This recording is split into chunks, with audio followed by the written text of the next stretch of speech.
റേസിങ്ങിനോട് താല്പര്യമുള്ള കുറേ പേരുണ്ട് എന്ന് എനിക്കറിയാം. അതിപ്പോൾ കാറിലാണെങ്കിലും ബൈക്കിലാണെങ്കിലും റേസിങ്ങിനോട് താല്പര്യമുള്ള കുറേ പേരുണ്ട്. പിന്നെ ഞാൻ പറയുന്നത് എങ്ങനെയാണ് നിങ്ങൾക്ക് ബൈക്ക് റേസിങ്ങിലേക്ക് എത്തിച്ചേരാം, അല്ലെങ്കിൽ നിങ്ങൾക്ക് എങ്ങനെയൊക്കെ പാർട്ടിസിപ്പേറ്റ് ചെയ്യാം എന്നുള്ള വീഡിയോ ആയിരിക്കും. അപ്പോൾ എല്ലാവർക്കും ടോർക്കിൻ്റെ പുതിയൊരു എപ്പിസോഡിലേക്ക് സ്വാഗതം. എനിക്കറിയാം റേസിങ്ങിനോട് താല്പര്യമുള്ള കുറേ പേരുണ്ട്. അപ്പോൾ ഞാൻ പറഞ്ഞു, റേസിങ്ങിൻ്റെ താല്പര്യത്തിനനുസരിച്ചിട്ട് തന്നെ അത്രയധികം ഒരു ചിലവേറിയ ഒരു ഫീൽഡ് തന്നെയാണ് ഈ മോട്ടോർ സ്പോർട്സ് എന്ന് പറഞ്ഞു കഴിഞ്ഞിട്ടുണ്ടെങ്കിൽ. നമുക്കറിയാം സൂപ്പർ ടാക്സ് ആണ് പല കാര്യങ്ങളിലും റേസിങ്ങിൻ്റെ കാര്യത്തിൽ വരുന്നത്. അതുകൊണ്ട് തന്നെ ഒരു ചിലവേറിയ ഒരു ഫീൽഡാണ് റേസിംഗ് എന്നുള്ള ഫീൽഡ്. അതുകൊണ്ട് തന്നെ നിങ്ങൾക്ക് എത്രത്തോളം ഈ ഒരു ഫീൽഡിൽ, ഈ ഒരു മോട്ടോർ സ്പോർട്സ് എന്ന് പറഞ്ഞ ഫീൽഡിൽ എത്രത്തോളം കാശ് ഇറക്കേണ്ടി വരും എന്നുള്ളതും, അതുപോലെ തന്നെ നിങ്ങൾക്ക് എത്രത്തോളം തിരിച്ചു കിട്ടും എന്നുള്ളതും രണ്ടും ലിമിറ്റാണ്. വെച്ചിട്ടുണ്ടെങ്കിൽ നമുക്ക് ലിമിറ്റ് കറക്റ്റായിട്ട് നമുക്ക് പറയാനായിട്ട് പറ്റില്ല. ഓക്കെ, അങ്ങനത്തെ ഒരു ഫീൽഡാണ് മോട്ടോർ സ്പോർട്സ് എന്ന് പറഞ്ഞത്. പേഴ്സണലി ഞാൻ പറയുകയാണെങ്കിൽ തന്നെ നമുക്ക് ട്രെയിനിങ്ങിനാണെങ്കിലും അതുപോലെ തന്നെ ബൈക്ക് ഗിയേഴ്സ് എല്ലാത്തിനായിട്ടും നല്ലൊരു കോസ്റ്റ് തന്നെ വരും. അതുപോലെ തന്നെ നിങ്ങൾക്ക് സ്പോൺസർഷിപ്പ് കിട്ടിയാൽ മാത്രമാണ് നിങ്ങൾക്ക് ശരിക്കും പറയുകയാണെന്നുണ്ടെങ്കിൽ റേസിംഗ് എന്നുള്ളൊരു ഫീൽഡിൽ കറക്റ്റായിട്ട് നിൽക്കാൻ പറ്റുള്ളൂ. അല്ലെങ്കിൽ നിങ്ങളുടെ കയ്യിൽ നിന്ന് വെറുതെ കുറേ കാശ് കൊണ്ട് കളയുന്ന ഒരു ഫീൽ ഉണ്ടായിരിക്കും. പക്ഷേ അതൊക്കെ ഓക്കെയാണ്. പക്ഷെ നമുക്ക് ട്രാക്കിൽ ഓടിക്കുന്ന ഒരു ഫീൽ എന്ന് പറയുന്നത് ടോട്ടലി ഡിഫറെൻറ്റ് ഫീലാണ്. അപ്പോൾ കുറേ പേരൊക്കെ ഓടിക്കുന്നത് തന്നെ റേസിന് വേണ്ടി ആവണമെന്നില്ല. അവർ ഓടിക്കുന്നത് അവരുടേതായ ഒരു ഫീൽ കിട്ടാൻ വേണ്ടി മാത്രമായിരിക്കും. അപ്പോൾ റേസിംഗ് എന്ന് പറയുന്നത് ഒരു എക്സ്പെൻസീവ് ആയിട്ടുള്ള ഫീൽഡാണ്. അപ്പോൾ നിങ്ങൾ ആദ്യം തന്നെ ആ ഒരു കാര്യം മനസ്സിലാക്കിയിട്ട് വേണം റേസ് ട്രാക്കിലേക്ക് അല്ലെങ്കിൽ റേസ് എന്നുള്ളൊരു കാര്യത്തിലേക്ക് ചെല്ലാൻ വേണ്ടിയിട്ട്. ഞാൻ പറഞ്ഞു, റേസ് ഓടിക്കുന്നവർക്ക് മെയിനായിട്ട് 3 കാര്യങ്ങളാണ് ശ്രദ്ധിക്കേണ്ടത്. ആദ്യത്തെ കാര്യം എന്ന് പറയുന്നത്, സർട്ടിഫൈ ചെയ്തിട്ടുള്ള ഒരു റേസിംഗ് സ്കൂളിലെ നിങ്ങൾ പാർട്ടിസിപ്പേറ്റ് ചെയ്ത് അവിടെ നിങ്ങൾക്ക് റേസിംഗ് സർട്ടിഫിക്കറ്റ് നമുക്ക് കിട്ടണം. ഓക്കെ, അപ്പോൾ സർട്ടിഫൈ അല്ലെങ്കിൽ FMSCI സർട്ടിഫൈ ചെയ്തിട്ടുള്ള റേസിംഗ് സ്കൂളിൽ പോയിട്ട് നിങ്ങൾ പ്രാക്ടീസ് ചെയ്തിട്ട് അവിടെ നിന്ന് ഒരു സർട്ടിഫിക്കറ്റ് നിങ്ങൾ ഒപ്പിക്കണം. അതാണ് ആദ്യത്തെ കാര്യം. രണ്ടാമത്തെ കാര്യം എന്ന് വെച്ചിട്ടുണ്ടെങ്കിൽ FMSCI ലൈസൻസ്, നമ്മുടെ ഫെഡറേഷൻ്റെ ലൈസൻസ് നിങ്ങൾക്ക് ഒരെണ്ണം വേണം. മൂന്നാമത്തെ കാര്യം എന്ന് പറയുന്നത്, നിങ്ങൾക്ക് നിങ്ങളുടേതായ ഏത് റേസിനാണോ നിങ്ങൾക്ക് ചൂസ് ചെയ്യേണ്ടത് ആ റേസ് ചൂസ് ചെയ്തിട്ട് നിങ്ങൾക്ക് റേസ് സ്റ്റാർട്ട് ചെയ്യാം. ഓക്കെ, അപ്പോൾ ഈ ഒരു 3 കാര്യങ്ങളാണ് ബിഗിനേഴ്സ് റേസിലേക്ക് വരുമ്പോൾ ശ്രദ്ധിക്കേണ്ട കാര്യങ്ങൾ എന്ന് പറയുന്നത്. ഇനിയിപ്പോൾ നിങ്ങൾക്ക് എങ്ങനെയാണ് റേസിംഗ് സ്കൂളുകൾ മനസ്സിലാകുന്നത്? ഞാൻ മെയിനായിട്ട് പറയുന്നത് ഇപ്പോൾ നമ്മുടെ റോഡ് റേസിങ്ങിനെ കുറിച്ചിട്ടാണ്, അല്ലെങ്കിൽ ട്രാക്ക് റേസിനെ കുറിച്ചിട്ടാണ്. നമ്മളിപ്പോൾ കോയമ്പത്തൂർ കരി മോട്ടോർ സ്പീഡ് വേ, അതുപോലെ തന്നെ ചെന്നൈ MMSC, ചെന്നൈ മദ്രാസ് മോട്ടോർ സ്പോർട്സിൻ്റെ MMSC, അതുപോലെ തന്നെ BIC ബുദ്ധ ഇൻ്റർനാഷണൽ സർക്യൂട്ട്. ഈ 3 സർക്യൂട്ടാണ് നമുക്ക് ഒഫീഷ്യലായിട്ടുള്ള സർക്യൂട്ടുകളുള്ളത്. അല്ലാണ്ട് കുഞ്ഞു സർക്യൂട്ടുകൾ നമുക്ക് ഉണ്ട്. ഇപ്പോൾ ECR സ്പീഡ് വേ, അങ്ങനെയുള്ള കുഞ്ഞു സർക്യൂട്ടുകൾ ഉണ്ട്. ഇപ്പോൾ ഏകദേശം ബാംഗ്ലൂർ, കർണാടകയൊക്കെ ആയിട്ട്. കൊച്ചിയിലുള്ള കൊച്ചി സ്പീഡ് വേ ഇപ്പോൾ ക്ലോസ് ചെയ്തു. അവരിപ്പോൾ ഒരു ചെറിയൊരു മാളിലാണ് ചെയ്യുന്നത്. അപ്പോൾ ഇങ്ങനെയുള്ള സ്ഥലങ്ങളിലൊക്കെയാണ് ഇപ്പോൾ റേസിംഗ് സ്കൂളുകൾ നടക്കാറുള്ളത്. അപ്പോൾ നിങ്ങൾക്ക് മെയിനായിട്ട് ശ്രദ്ധിക്കേണ്ട കുറേ കാര്യങ്ങളുണ്ട്. സർട്ടിഫൈ ചെയ്തിട്ടുള്ള FMSCI സർട്ടിഫൈ ചെയ്തിട്ടുള്ള റേസിംഗ് സ്കൂളിൻ്റെ സർട്ടിഫിക്കറ്റ് കിട്ടിയാൽ മാത്രമാണ് നിങ്ങൾക്ക് റേസിന് പങ്കെടുക്കാൻ പറ്റുള്ളൂ. അപ്പോൾ ആദ്യമായിട്ട് അതിന് ചെയ്യേണ്ടത് FMSCIയുടെ വെബ്സൈറ്റിൽ പോകാം. FMSCIയുടെ വെബ്സൈറ്റിൽ പോയി കഴിഞ്ഞിട്ടുണ്ടെങ്കിൽ നിങ്ങൾക്ക് അതിൽ കാണാൻ പറ്റും ഏതൊക്കെയാണ് FMSCI സർട്ടിഫൈ ചെയ്തിട്ടുള്ള റേസിംഗ് സ്കൂളുകൾ എന്നുള്ളത്. ഇപ്പോൾ ഞാൻ പേഴ്സണലി പ്രാക്ടീസ് കഴിഞ്ഞത് കോയമ്പത്തൂർ റേസിംഗ് അക്കാദമിയാണ്. അതുപോലെ തന്നെ പിന്നെയുള്ളത് FX, അതുപോലെ തന്നെ Rajini academy of RACR, Rajini academy of competitive racing. പിന്നെ അങ്ങനെ കുറേ റേസിംഗ് സ്കൂളുണ്ട്. Kingdom racing school, AS racing school, അങ്ങനെ കുറേ ഒഫീഷ്യലായിട്ടുള്ള FMSCI ഫെഡറേഷൻ സർട്ടിഫൈ ചെയ്തിട്ടുള്ള കുറേ റേസിംഗ് സ്കൂളുണ്ട്. ആ റേസിംഗ് സ്കൂളിൽ പോയിട്ട് പ്രാക്ടീസ് ചെയ്തിട്ട് നിങ്ങൾ അവിടെ നിന്നാണ് നിങ്ങൾ സർട്ടിഫിക്കറ്റ് എടുക്കേണ്ടത്. ഇപ്പോൾ ഞാൻ ഏകദേശം ഒരു 5 വർഷത്തിന് മേലെയായി ഇപ്പോൾ റേസിംഗ് അല്ലെങ്കിൽ ആ ട്രെയിനിങ് പ്രാക്ടീസ് സെക്ഷനിൽ വന്നിട്ട്.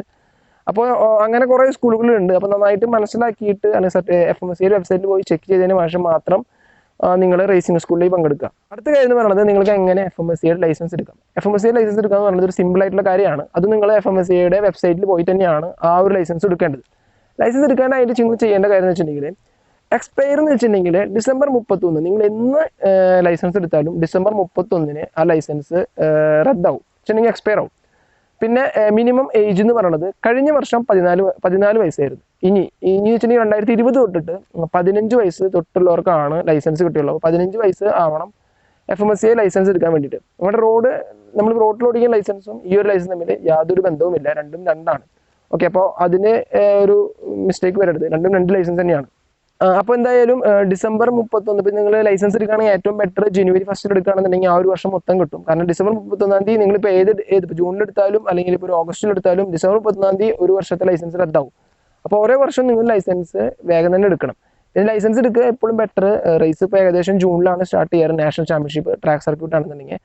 അപ്പോൾ അതിനേക്കാളൊക്കെ കുറച്ച് മുന്നേ തന്നെ ജനുവരിയിൽ തന്നെ എടുത്തു വെക്കുകയാണെങ്കിൽ അത് നന്നായിരിക്കും. അടുത്ത മൂന്നാമത്തെ കാര്യം എന്ന് പറയുന്നത്, ഞാൻ പറഞ്ഞ റേസിംഗ്, നിങ്ങൾ ഏത് റേസ് സ്റ്റാർട്ട് ചെയ്യണം എന്നുള്ളതാണ്. ഓക്കെ, ഓരോ റേസ് സ്റ്റാർട്ട് ചെയ്യുന്നതിനും ഓരോ എലിജിബിലിറ്റി ഉണ്ട്. ഇപ്പോൾ ഞാൻ ഓരോ റേസായിട്ട് ഓരോ കാറ്റഗറി ഞാൻ പറയാം. അപ്പോൾ നിങ്ങൾ ആ ഒരു കാര്യം മെയിനായിട്ട് ശ്രദ്ധിക്കണം. ഇപ്പോൾ നിങ്ങൾ വിചാരിക്കുന്ന പോലെ എല്ലാ റേസിനും നിങ്ങൾക്ക് കൂടെ പങ്കെടുക്കാൻ പറ്റില്ല. നിങ്ങൾക്ക് ഓരോ എലിജിബിലിറ്റി വേണം. ചിലപ്പോൾ നിങ്ങൾക്ക് ഇത്ര പോഡിയം ഫിനിഷ് വേണം, അല്ലെങ്കിൽ നിങ്ങൾക്ക് ഇത്ര എക്സ്പീരിയൻസ് വേണം. ആ എക്സ്പീരിയൻസിനനുസരിച്ചിട്ടാണ് ഇപ്പോൾ ബിഗിനേഴ്സ് അല്ലെങ്കിൽ സ്റ്റോക്ക് അല്ലെങ്കിൽ പ്രോ സ്റ്റോക്ക് അല്ലെങ്കിൽ ആ ഒരു കാറ്റഗറിയിലുള്ള റേസുകൾക്ക് ഓടിക്കാൻ പറ്റുള്ളൂ.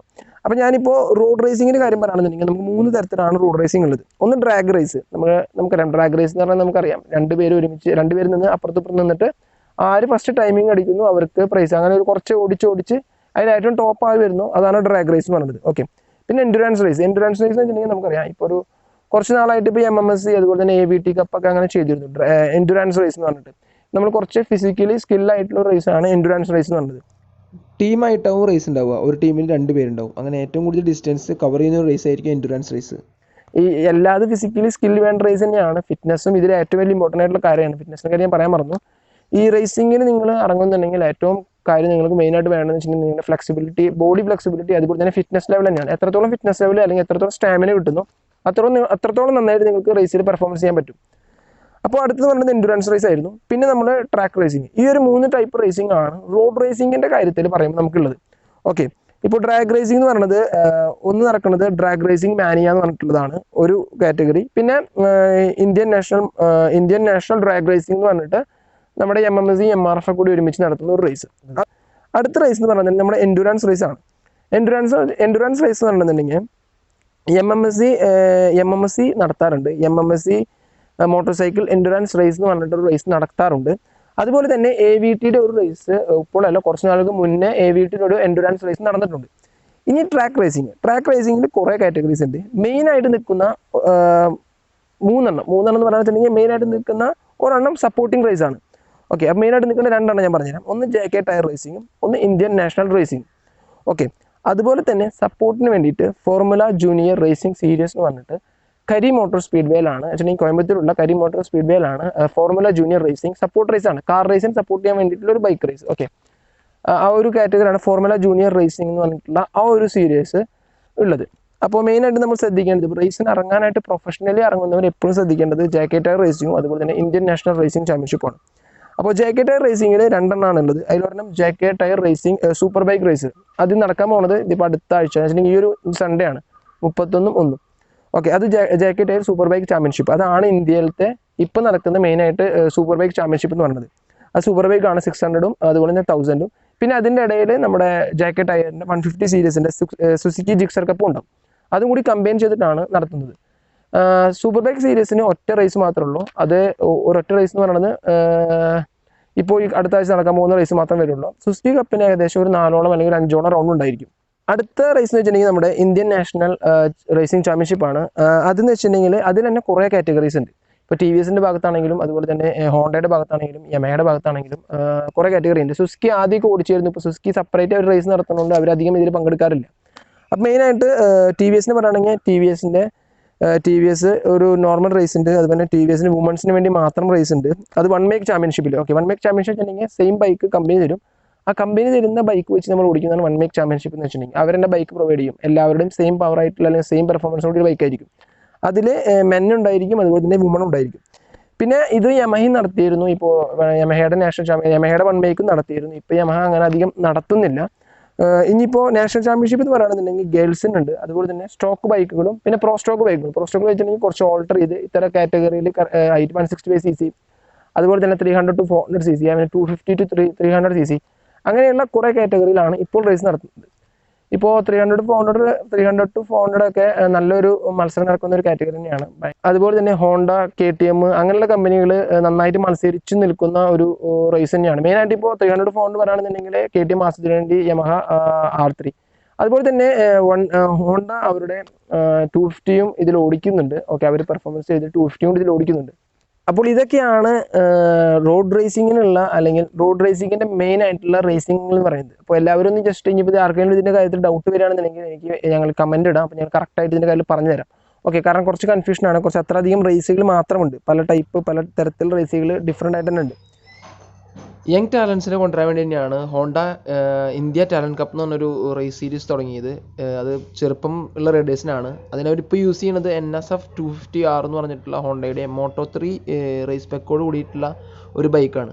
അപ്പോൾ ഇതൊരു യങ് റൈഡേഴ്സിന് നല്ലൊരു ഓപ്പർച്യൂണിറ്റി തന്നെയാണ്. പിന്നെ അടുത്ത ഒരു റേസിംഗ് സെനാരിയോ എന്ന് പറയുന്നത് ഓഫ് റോഡിംഗ് ആണ്. ഓഫ് റോഡിംഗ് റേസിംഗ് എന്ന് പറയുന്നത് മെയിനായിട്ട് നിൽക്കുന്നത് റാലി, അതുപോലെ തന്നെ സൂപ്പർ ക്രോസ്. റാലിയിൽ നിൽക്കുന്നത് ഡിസേർട്ട് സ്റ്റോം എന്ന് പറഞ്ഞ റാലി വളരെ ഫേമസ് ആയിട്ടുള്ള റാലി സീരീസ് ആണ്. അതുപോലെ തന്നെ MRFന്റെ 2 വീലർ റാലി ചാമ്പ്യൻഷിപ്പ് ഉണ്ട്. അതുപോലെ തന്നെ ദക്ഷിൺ എന്ന് പറഞ്ഞിട്ട് വേറൊരു റേസും കൂടി ഉണ്ട്. പിന്നെ റൈഡ് ദി ഹിമാലയൻ എന്ന് പറഞ്ഞിട്ടുള്ള ഒരു ഓഫ് റോഡ് അല്ലെങ്കിൽ റാലി ചാമ്പ്യൻഷിപ്പ് ഉണ്ട്. പിന്നെ Indian national rally sprint championship. ഇതൊക്കെയാണ് റാലി സീരീസിൽ മെയിനായിട്ട് നിൽക്കുന്ന റേസുകൾ എന്ന് പറയുന്നത്. അപ്പോൾ നിങ്ങൾ ഇതിൽ ഏതൊക്കെയാണെന്നുള്ളത് നിങ്ങൾക്ക് FMSDയുടെ വെബ്സൈറ്റിൽ പോയി കറക്റ്റായിട്ട് കാണാൻ പറ്റും. അപ്പോൾ അതിനനുസരിച്ച് നിങ്ങൾ ചൂസ് ചെയ്തിട്ട് നിങ്ങൾക്ക് റേസ് സ്റ്റാർട്ട് ചെയ്യാം.